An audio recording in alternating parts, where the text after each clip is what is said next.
Before we begin, a reminder. This podcast discusses mature themes that may not be appropriate for all audiences. Please listen with care. I was, the holy one, the one people looked up to. Nobody thought that I experienced anything challenging. They always just saw me as this perfect person, very religious, knew like all the stuff about being Catholic, went to mass, was a nice person, and they would never know that I had things that I struggle with. And I honestly didn't think I could let God into that part of my life.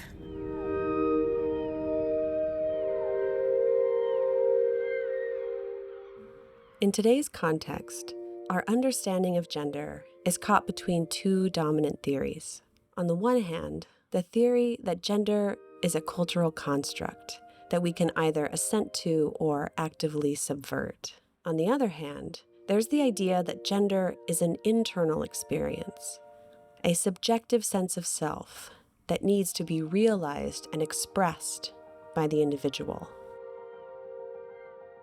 In an earlier episode, Father Christian Rabb referred to these as the cultural and individualist lenses of gender.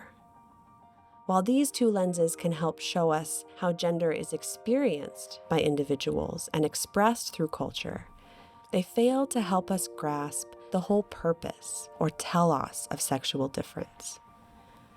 This is because neither hermeneutic on its own takes the sexed body seriously as a source of meaning. And when we define gender apart from the sexed body, we are left with defining men and women through stereotypes and either rigidly enforcing those pink and blue boxes or mixing them up for the sake of self-expression, all the while overlooking the reality behind those cultural expressions, sexual difference. The Catholic vision of gender finds its grounding not in cultural stereotypes, but in the nuptial and generative structure of the human person as male and female, which carries a sacramental significance. In man and woman, the human person is revealed to be made for interpersonal communion, to become a gift of self out of love for another. This is what it means to embrace true masculinity and femininity. This can be lived out in many different ways. So what does the call to self-gift look like for someone with the experience of gender discordance? And what should the response of fellow Christians be to their siblings who have this experience? These are the questions we will explore in this episode. In our interview with a Catholic leader who walks with those who experience gender discordance, and in an interview with someone who has had this experience and is seeking Christ in the midst of it.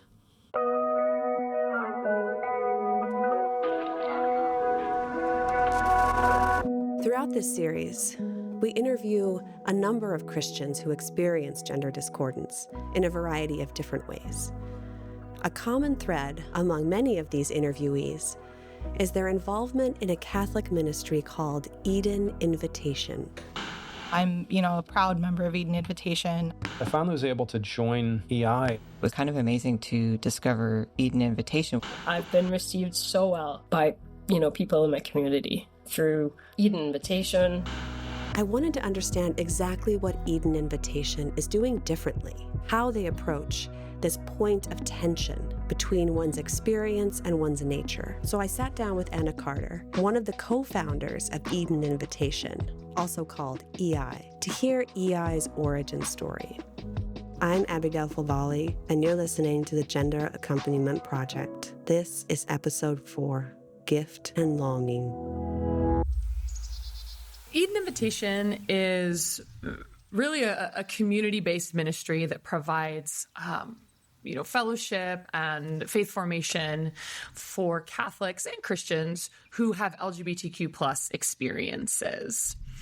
And this started a lot of ways out of my own story. My own personal background in ministry has always been in these kind of like evangelistic, testimonial driven spaces, right? This idea that when we're bringing the gospel to people, when we're forming people to know and love Jesus Christ, being able to share how you have met Christ in your own life is really, well, one, a really ancient model, so we see it in Acts of the Apostles and the Epistles, right? This is what we see in the early church and throughout church history. So it's an ancient model, and it's also really effective, right? Because even if we're wrestling with doctrine or trying to understand it in our heads, if we can see how other people have been touched in their hearts, that can provide a little bit more of a pathway for us or a vision for what's possible for our lives in a more personal way.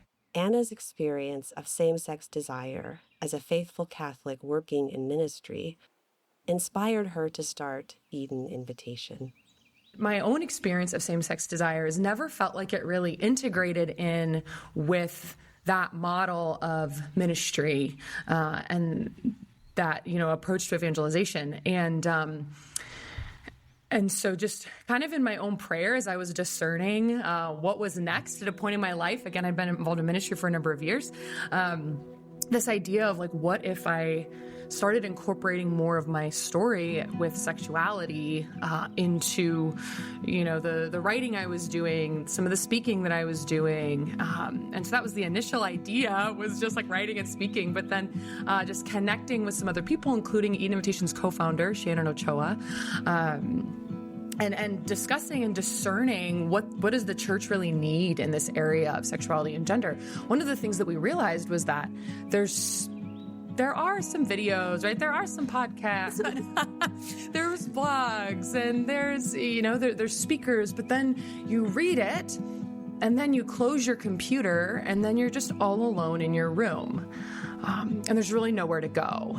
And so out of that was this desire to create something that was formative, yes, but also had its roots and its heart really in community. And so Eden Invitation, we provide online and in-person small groups. We do retreats. But really the idea is, for people to come together in fellowship, in the midst of these experiences and in the midst of a desire for discipleship, and to grow together, right? To grow together towards Christ and to walk together towards heaven. I asked Anna to share a little bit about the meaning of the name Eden Invitation. Eden Invitation, I think it's our origins and it's our posture. Right? I think it's a both and. I think sexual and gender conversations, there's a lot of focus, at least with sexuality, right? It's really focused a lot of times on, I think, this like genital-based apologetic, what to do and not do with your bodies. And what we were realizing was I think the most valuable thing for us is actually to pan the camera back to God's original intention for what does it mean to be a human being? Hence Eden, right? And then what are we going to do about it, right? I think it's really important to us to just kind of follow the model of Jesus that we see in the Gospels, where so often people get curious about him and he just says, come and see, come and see. And that's what we try to do, is to be invitational. If people have questions, if they have concerns, if they're looking for something, to say, well, why don't you just come and see? So Eden refers to the original or God-given meaning of the human person before sin entered into the picture. And what is that meaning? That every person is created for communion with God. Invitation, then, refers to participating in the recovery of that original meaning, which is cultivated through discipleship to Christ. That is, through following the call to holiness. When we draw close to Christ as his disciples and grow in holiness, each of us becomes more of who God intended us to be. A key way in which EI envisions this process is through a unique charism of stepping into the longing, not dismissing or repressing our desires, but orienting those desires toward God. Jean spoke about this idea back in episode 1, and I want to dig deeper into it here. a fundamental concept in Eden Invitation. We call it just into the longing, or step into the longing. And I think a lot of that comes from this reality that, for all of us, right, we're created to know, love, and serve God. We're created where the most fundamental way that we experience union and personal identity is rooted in God himself, right? That's part of being made in God's image and likeness, right? That our nearest likeness is to God and our most poignant experience of union is with God. And right, that God gives us creation as these little hints of him, right? These little inklings of him. And unfortunately that's fallen as well. But ultimately we're on that trajectory towards the Lord. And so when we experience these things in our lives that are maybe, disordered desires or things that are the result of the fall, I think so often we get afraid and we want to kind of put those parts of us on lockdown, or we want to shame those parts of ourselves, or we want to just hide them or bury them or make them completely go away.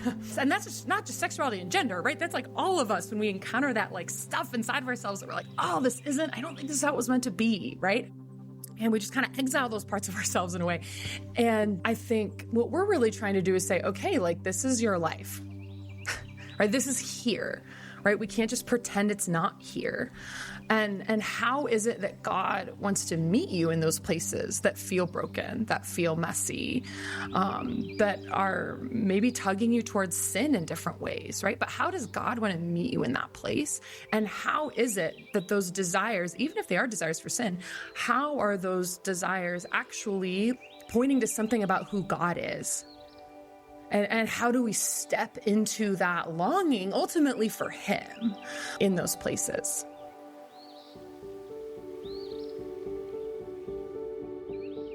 So instead of dismissing the desire to live as the opposite sex, Eden Invitation encourages their community members to seek the deeper, more fundamental desire for God that is always at play.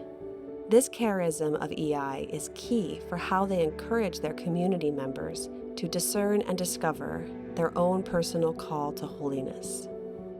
Pursuing holiness is not about repression or inauthenticity. It is about wholeness and integration, about becoming, through grace, who God has created us to be. EI's approach to the person and all that he or she might experience is integrative. Within every desire is the desire for good, and therefore the potential for an encounter with God. This approach is not a modern innovation, but actually expressive of Catholic tradition, which is ever ancient and ever new. It is a posture we see in texts like St. Augustine's Confessions, where St. Augustine meditates on his past, sins and all, and sees that even in his sinful desires, he was seeking after something good. Without knowing it, he was seeking after God, who alone can fulfill our deepest longings. And yet, doesn't the Catechism talk about some desires as being intrinsically disordered? How can these desires then be oriented towards something good? I asked Anna to share more about what that means.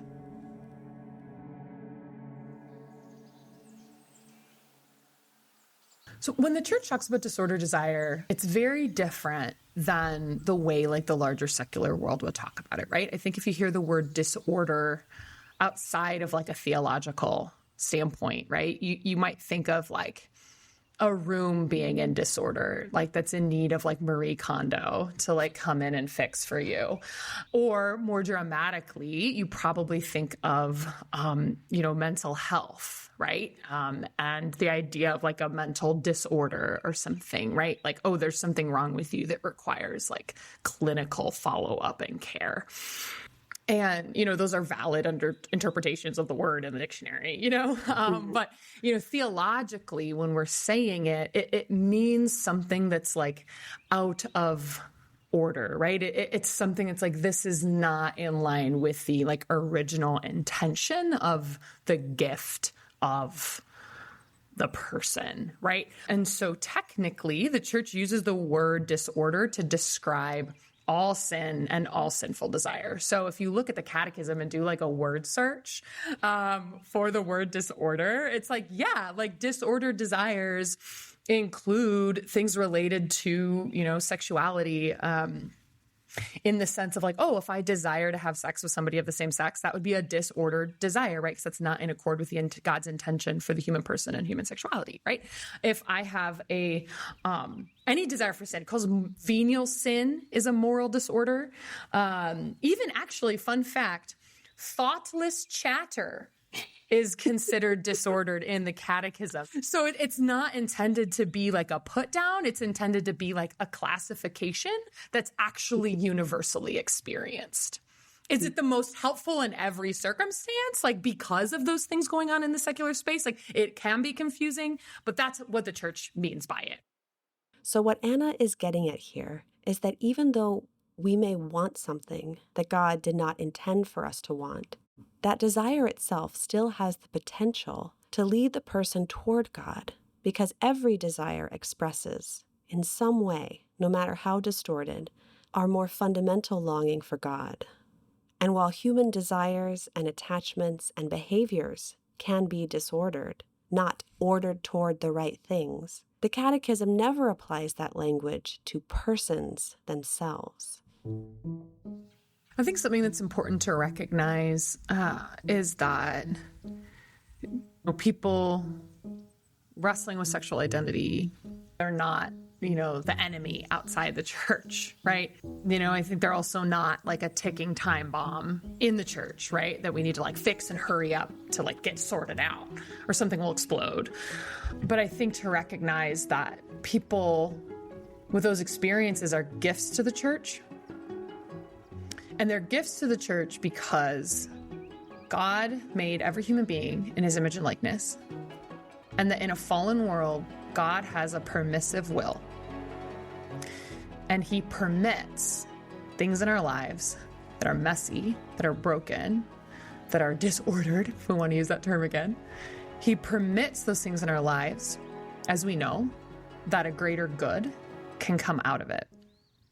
And that sometimes the greater good isn't actually despite those things, but in and through them, right? We follow a God who allowed himself to be tortured and put to death by the very people he came to save. And then that wasn't just like a thing that happened that we were like, whoops, that sucked. You guys are still saved. Cool. It was like, no, that's actually the way you're saved.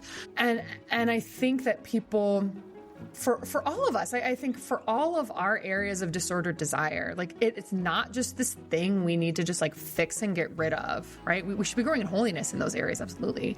But so often those are actually the means of our salvation, right? They're the means by which we're like falling on our knees before God. Like they're so often the means by which we're like crying out to him for his grace. And oftentimes, the transformation that happens and the growth and virtue that happens precisely in those dark places strengthen us to be gifts to others. And I think all of those concepts apply to people wrestling with gender discordance, wrestling with their sexual identity. And so maybe those very experiences are part of the way they're working out their salvation in fear and trembling, and part of the way they're going to be a witness to the church and to the world.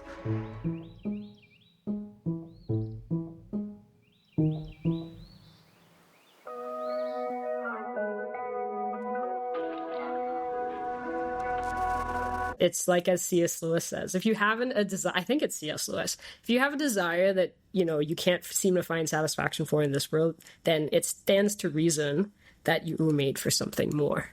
This is Quinn. Quinn is an EI community member who experiences gender discordance as a Catholic woman. Like, it will be satisfied, if not in this life, in the next. And I believe that. I'm holding on to that. It's a thing that gives me great hope, because I am made for more. And if I can't have the satisfaction that I'm looking for in this life, then I know that the fulfillment of that is in the next with God. What does this process of integrating desires into one's pursuit of holiness look like in practice, especially for someone who experiences gender discordance? Quinn shared with us some of her story, beginning with a profound sense of God's closeness, but also a sense of disintegration between her faith and her sexual identity. Just begin wherever makes the most sense to kind of talk about your journey with God and also your experience with gender. Okay. Let's see. What can I say about my spiritual journey so far? Well, I was raised Catholic. I'm a practicing Catholic. I love the Lord, and I am quite involved in ministry, in the church, in just working in the fields, as it were. And I've just been kind of walking with God. He's always just kind of been there. You know what I mean? Of course, when I was really young, that looked a lot like going to Mass and being kind and learning. I was very, very much into doing the sacrament. So I had my First Communion, I had my confirmation, paid attention in all the classes, and really enjoyed them. I like to think that I'm very close to the Lord, very strong in my faith. I've never thought about turning away. It's something that, it's like a lifeline, is the best way that I can describe it. It's something very close to me that I hold on to. God's given me a lot of strength in my life, and I'm very grateful for him. That said, I also experience same-sex attraction and gender discordance. I always wanted to be a boy. They seem to just have more out of life, in my opinion. You know, their parents didn't have to say, come inside after a certain hour. There was a lot more freedom. And being the very, very Catholic person, I used to love saying like little masses. Like I used to pretend like I would say mass. I used to want to be a priest. Then as I got a little bit older, but still very much a kid, these feelings of same-sex attraction to my friends was also a thing that I was experiencing, and I didn't know what to do with it. I was very scared because I'd always heard them talking about like homosexuality is like a sin, and I didn't want to have anything to do with it. So I didn't tell anybody. And I honestly didn't think I could let God into that part of my life. So for a long time I was in like denial, like, nope, this is not a thing. I will not be dealing with this. You don't have to look at this, God. It's okay. Nope, that's okay.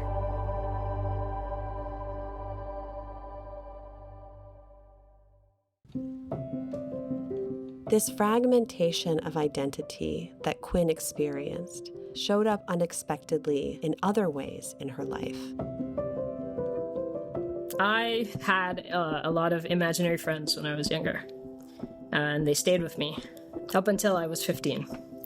And I didn't realize it until I was an adult, why they were there. I needed a way to kind of process the dissonance that I was feeling. And so those imaginary friends, majority of them were male, and they were kind of iterations of myself, versions of myself.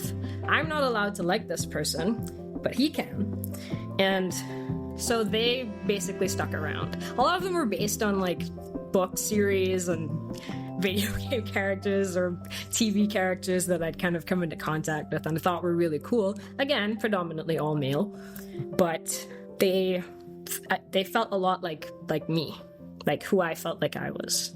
And so they stuck around for a while.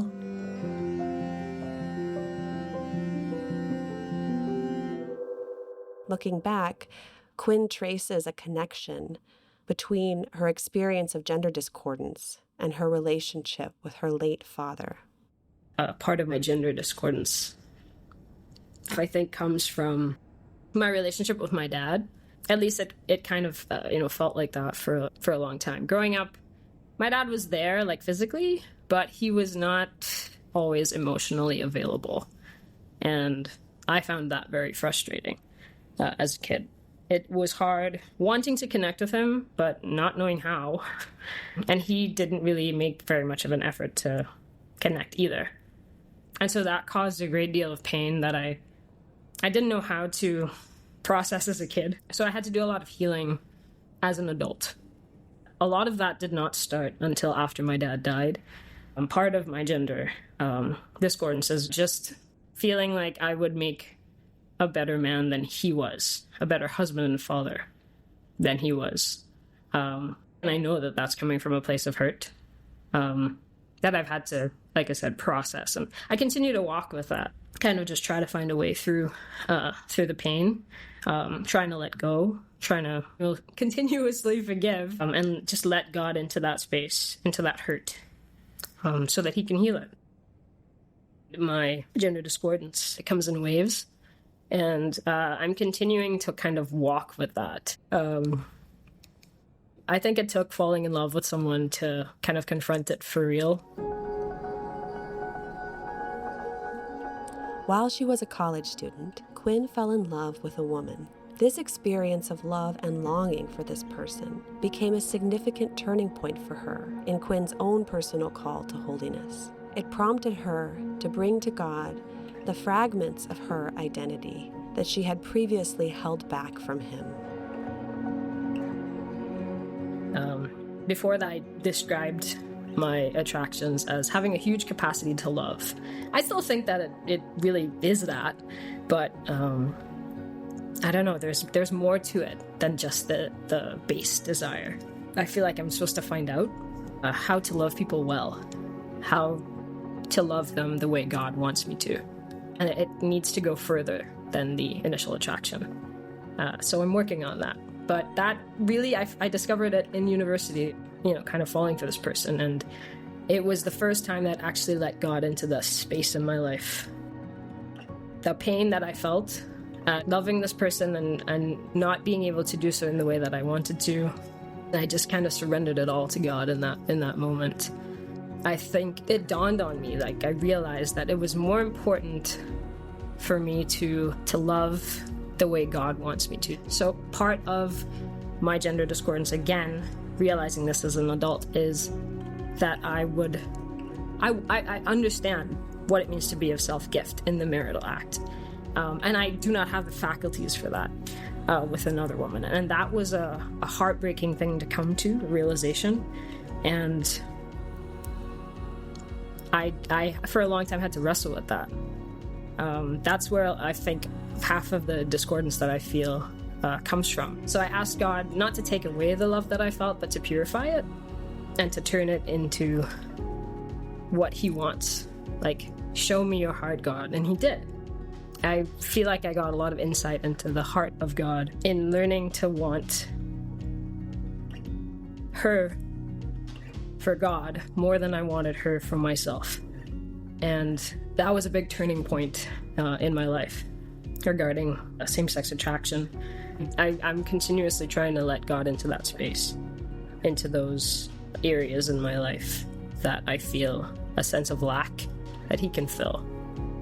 In knowing that the things that I desire, ultimately there is some good in them, and I know that God wants to redeem those desires and kind of orient them towards what he's actually calling me to do and how to love.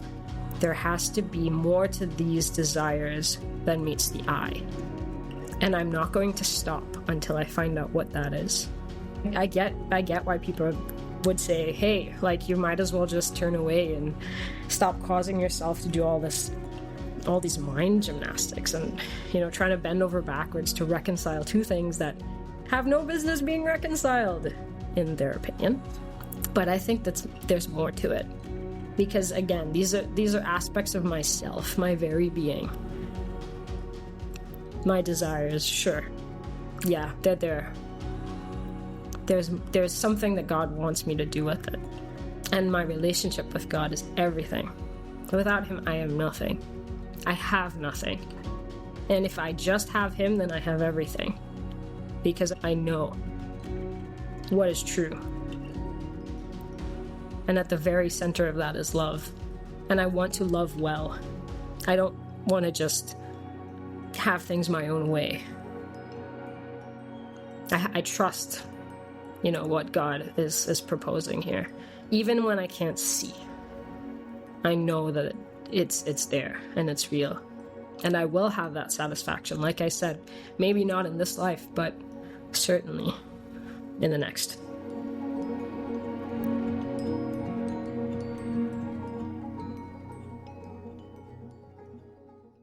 By stepping into her longing rather than repressing it, and inviting God into it rather than hiding from him, Quinn's desire was transformed into a deeper desire for God and a deeper knowledge of his love. Through entrusting this experience to God, Quinn found the gift of God's grace in the midst of her longing. So what has the pursuit of holiness looked like since she had that initial integrating experience of love? Quinn shared with us how she receives the gift of the identity God has given her amidst the longings accompanying gender discordance and same-sex attraction. The hardest part I think about it is, again, that lack of male physicality. That is difficult sometimes, but I try to just, again, focus on what my body can do instead of just what it can't. And that's been really helpful for me. I like who I am. I like the way that I look. I'm very simple. I'm not very flashy. I wear what is comfortable. I hate skirts, but chiefly that's because of the attention that it draws. That's another thing that I grew up hating. The male gaze and the discomfort that it brought when people would speak a certain way. So I wore pants for as much as I could, really, just to be kind of invisible. Like, no, leave me alone. Just walk in here. But no, I wear what is comfortable, what I feel is like my own unique style, and I don't care what anybody else has to say about it. Perceive me as you will, but I'm just going to be me. I try to live as authentically as I can. Like, I'm not going to stop being Catholic. I'm not going to stop loving God. But I'm also not going to ignore the fact that I experience same-sex attraction and gender discordance. This is still an aspect of my experience of my life that I have to try to navigate. That honestly, sometimes there are beautiful moments in it that I don't think people get to see, and chiefly because they don't want to hear anything you have to say. If you have this experience, you're just kind of thrown by the wayside. But I love the way that I see people, like really see them. I pay attention so well. And I don't know if I would have to the same degree or in the same way were it not for my experience of same-sex attraction. I also feel like I'm very approachable. Maybe that's the androgynous look that I have going on. But people seem to be very comfortable with me. I like that about myself. My build. They feel like I'm safe with this person. Like I could be protected. My voice, the fact that it's very calming. I like that about myself. I like that people can feel safe with me. Like they feel that they can trust me. And I take that very seriously. So there are aspects of these experiences that have brought fruit and positive things to my life. Great joys, moments of joy that I would not have seen otherwise had it not been for, again, just letting God into that space and allowing him to see me fully and love me. Actually letting him love me. That's been a game changer.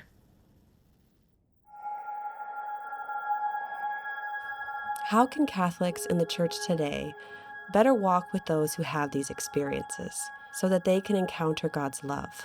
Anna shared what she has learned from her own fellowship with those who, like Quinn, experience gender discordance, including the challenges they face as persons of faith. My siblings who experience gender discordance, right? My spiritual siblings. I think one, just learning more about the experience in general, right? This isn't something I was very familiar with, besides like being a tomboy as a preteen. That was kind of my scope, right? It was pretty limited. And so I think recognizing the diversity of ways that gender discordance manifests in people, it's not this like one size fits all experience, right? People are wrestling with stereotypes and their bodies and their past and their futures in diverse ways. That's such an important point. Quinn's experience is just one unique portrait among many others that we have the privilege of sharing with you in this series. I think also really learning how limited, I thought resources were limited on sexuality. Lord have mercy how limited they are when it comes to gender, right? If someone has these questions, like we can extrapolate off of things, right? We can extrapolate off of existing moral teaching, but there's not much pastorally direct or theologically direct towards people with these experiences. And that's really challenging, especially for people that are trying to be faithful to the church and not really knowing where the boundaries are and what the invitation always is. So just recognizing some of the poverty, I think, of resources. And then finally, I think recognizing just the beauty of people's faith. Right? Because I think we do have a tradition in the church. A lot of saints like flip stereotypes on their heads. You know, like you think of the gentleness and the bridal poetry of John of the Cross, who is a man, you know, or you think of the martial strength of Joan of Arc, who is a woman. And part of the reason she was burned at the stake is because she was wearing men's clothing, right? It's interesting, right? Because we actually have these examples in, you know, the lives of the saints and to see ways in which, you know, our community members are really like searching for God in the midst of those places and trying to just searching for God, searching for examples in the saints and trying to live like really holy lives and in ways that I don't always think of as someone who's pretty content, so to speak, in my own biology as a woman. I wanted to ask Quinn about where she has found help and consolation in the church. Have there been particular spiritual practices or even particular saints that have been helpful in navigating this? Yes. I don't go nearly as much as I would like to, but adoration has been very healing. I get there and I can't help but cry. I just cry. It's just me and Jesus, and he sees me, all of me, even the places that I'm not comfortable with, even the desires that I'm ashamed that I have, but didn't ask for. He sees all of it. And it's amazing. Because even in seeing all of that, he still loves me. It's been particularly healing for me. Also, being an altar server. Being an altar server is probably the closest thing I will ever get to priesthood. It's also a way that I can live out my own baptismal call to the priesthood. And I love being a server. I love being close to Jesus at Mass. I love physically doing something to, participate in the Mass, in preparing and serving the Lord at the altar and serving my community just as I am. Like, there is something deeply moving about that. And it's brought me a great sense of joy. Just as a side note, there was a time where the powers that be, I suppose, wanted to separate us so that they'd let all the male altar servers serve one weekend and all the female altar servers serve another weekend. And I literally lost my mind because it felt like they were gendering something that didn't need to be gendered. So thank God, no, it never went through, but I was literally in tears because we didn't have any consultation on this, and I felt like they were being very kind of abrupt and unfair, and yeah. So I'm glad that it didn't actually happen because, like I said, it's been a safe place for me, being involved in altar servers ministry. Because, again, I could just be me and serve our Lord at the altar. And I love that. I love that. Those particular practices have been very healing for me. Quinn's love for adoration and for serving at Mass places her in close proximity to Christ in the Eucharist, in whom we find our rest. The Eucharist, in turn, commits us to make a gift of ourselves as Christ did for us. How can we better live out this Eucharistic love toward those who struggle with gender? Quinn makes one proposal here: not drawing lines around gender that the Church herself does not draw. Anna added some theological reflection to this proposal. I think one of the things that I've just really been thinking about a lot since serving people who experience gender discordance is just more about the nature of God. You know, that God contains the perfection of the masculine and the feminine, right? That we see in Genesis, that both male and female are created in God's image and have God's likeness. And so there's something in a spiritual sense, if we want to talk about into the longing, right? That there's a likeness that even if me as a human woman, like there is something about God that I'm supposed to be like. You know, and I think a really concrete idea for a woman, right, is like, well, I'm still supposed to be another Christ, right? I'm supposed to like put on Christ, who is male, you know, that there's something mystical happening there, right? And for men, we talk in the rich tradition of our church that like the church is bride of Christ. And so regardless of how you feel about your embodiment as a man, whether you love it or you don't, there's something mystical about being the bride alongside of the church that's available to you and actually part of your calling, right? And so I think there's a lot of ways that the church thinks mystically and thinks creatively in these areas. And that's not to say that gender doesn't matter or embodiment doesn't matter. Absolutely not, right? Like God intended that, like God chose that. I think there's also something going on in who God is that can hopefully be a comfort to people wrestling with their biological sex. I asked Quinn what advice she would give to better encounter someone who experiences gender discordance. There's a part of me that wants to say relax a little bit. Yeah. Relax and don't have anything to say about what people wear. Like, just try to make them comfortable. They came to the Bible study. That's awesome. Try to make them feel welcome. Don't stare is another thing. But really just try to treat this person like a human being. Like a brother or sister. Like someone that Jesus loves, which means you should love them too. Even if you don't understand, that's okay. Because, like I said, we're still trying to understand and figure it out ourselves. And it's important that we have people who can just be there with us. Like, you don't have to say anything. You just need to be there and love me in that space. That's all that we can really ask you to do. Because it's hard. Like, a lot of us have been grappling with this stuff, and, you know, being able to talk to anybody is hard. But again, being kind of out and seeing people, their expressions, or, you know, walking in a different area when you're coming by, or intentionally excluding you from events, like, that's not helpful.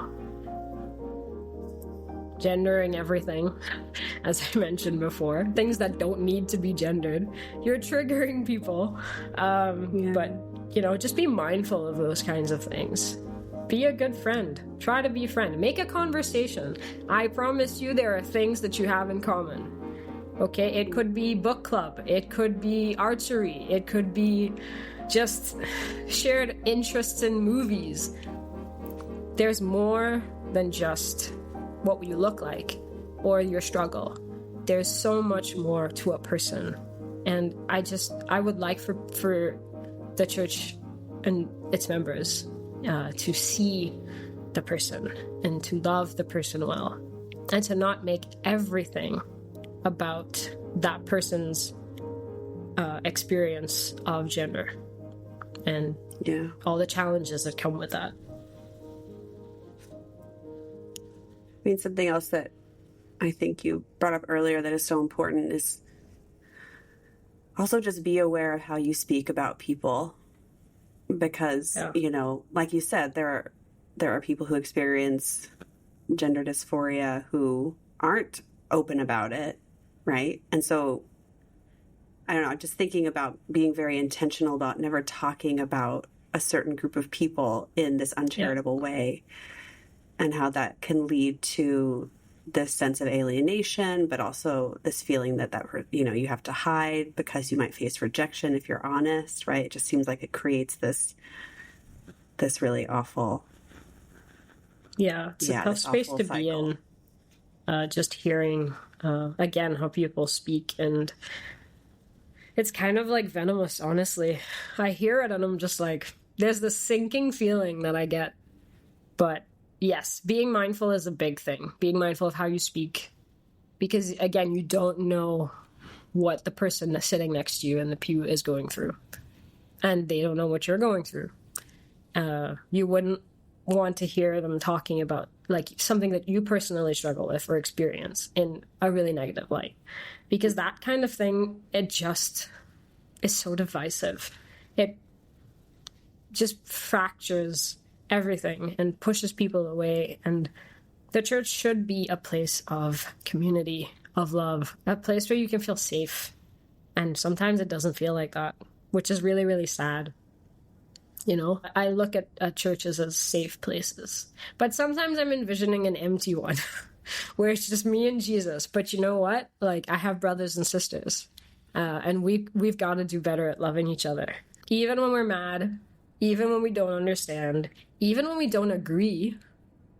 Like, that's okay. But what's not fair is throwing those punches, because we are family. But I think if everyone makes a concerted effort, by God's grace and with his help, we can do better. Better than what's happening now. Better than, that sense of kind of making people stay away when they really need to be here. Like, they really need Jesus. And be a stumbling block in the path of someone who really, really needs that doesn't seem very Christian-like. Guide them to it. Share about your own experiences, but don't chase them away. Don't be the wall.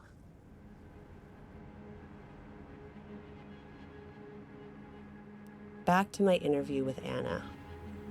I think my last question is like a little more of a maybe personal one, but like when we were talking earlier about how the work you do, but also I think how you're even working out your own kind of identity in the world, is in tension with the kind of dominant narratives, both kind of within the church and outside the church. So how do you like cope with living in that tension? What encouragement would you give to someone else who's feeling that tension? Because that's one of the temptations, I think, of belonging to one side or the other, is that you get to like parachute out of that tension, You pick a side and then you stop feeling that.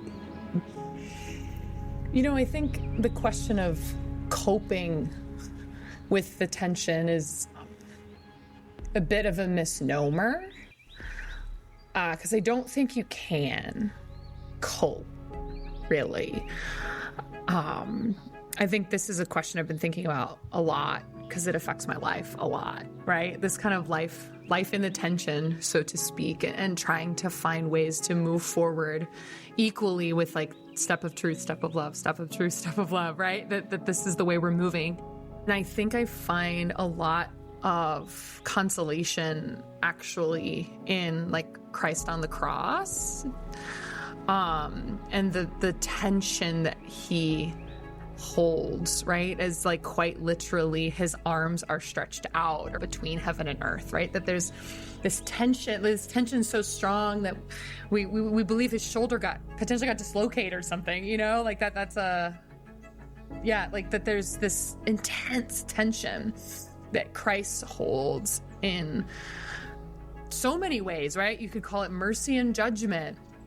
You know, you could call it, truth and love. Like you could call it so many things that there's so many of these paradoxes that we have in our Christian faith that I think is actually the most natural thing to the Christian faith. And so if we find ourselves in a place where we're not holding paradoxes, we should be concerned.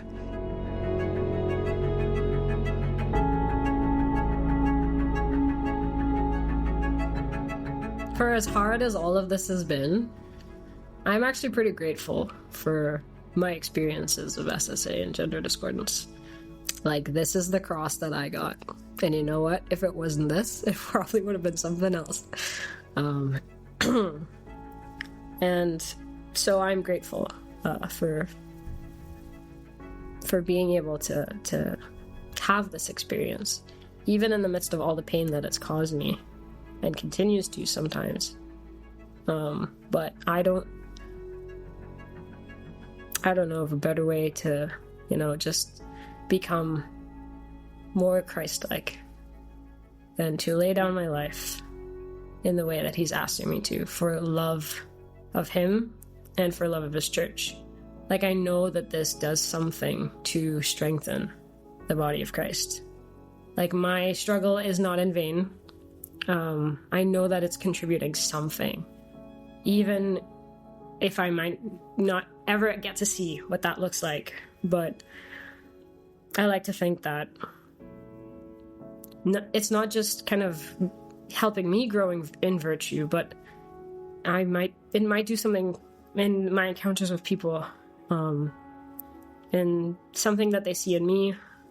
I hope that they see Jesus when they see me.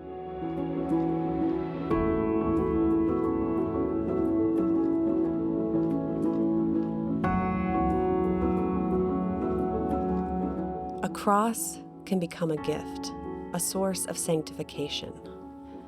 That is the Christian paradox.